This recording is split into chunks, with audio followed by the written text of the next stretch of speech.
Hello everyone, this is Chris Boggs from Rosetta on behalf of the SES channel here at SES Chicago 2010. We just finished off a panel on brand and trademark reputation management with Fionn Downhill and Geoffrey Wozman. I'm just going to cover over some of the topics that were discussed. Fionn, why don't you describe this interesting case study briefly of what happened to you online and what happened to your brand? About March this year, we noticed a lot of complaints showing up online about us, which really intensified as we went through March, April, May.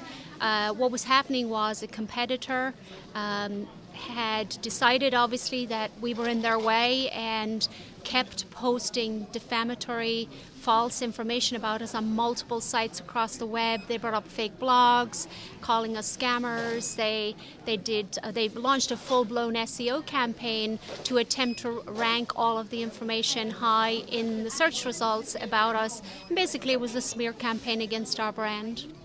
And Mr. Wozman, in your opinion, as an attorney that practices in this area, could you first of all maybe describe what defamation is and tell us if you feel that this specific case study is an example of defamation?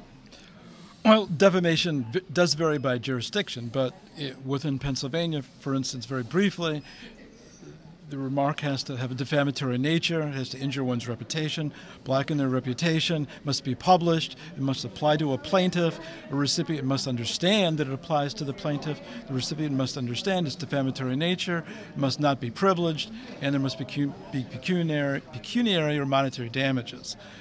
In Finn's case, I would have to review each and every comment to determine whether it was quote unquote negative or whether it perhaps was defamatory. If defamatory, then there's a cause of action. And is there a specific legislation or any laws that are specifically targeted towards preventing this type of behavior? Well, the libel laws of every jurisdiction in this country supersede the First Amendment if all the elements are met. Then the libel laws will supersede the First Amendment. And Fionn, I know that some of these comments were obviously anonymous. What kind of protection did you come across that some of these posters would have then? And I'm curious as to your opinion as well. What we had was, for the IPs that we could trace, they were basically proxy IPs. A lot of the IPs we were able to trace because people did send me IPs from posting comments, people that know me, they were offshore. So unfortunately, yes, there's online defamation and there's libel laws, but here's the problem. People doing this cover up their identity. They use proxy IPs, they use throwaway emails, and basically, although there are laws to protect you when it's true defamation and slander, and in our case it was, they claimed to have had contracts, that we contracted for work we didn't do, we stole their money, none of that happened. These people didn't exist, they were making it all up.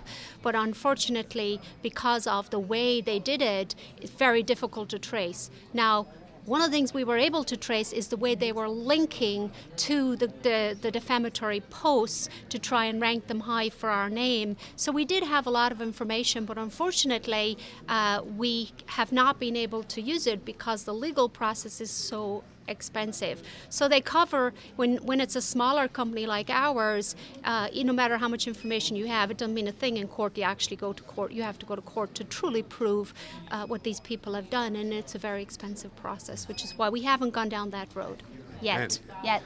And the publishers are actually protected under a specific statute. What's the publishers or speakers protected under 230C of the Federal Communications Decency Act. Okay. And what exact protection does that offer the publishers? Well, it gives them immunity regarding the information that they post on their website. Doesn't give immunity necessarily to the writer or the post or the author, but to the poster it does. I mean, to the site. Yeah. Well, it sounds like even if there is some law in place to deal with this, this is certainly a problem that has not seen its last day, and reputation management will continue to be a very important aspect of your online measuring and monitoring. Thank you again. This has been from SES Chicago 2010.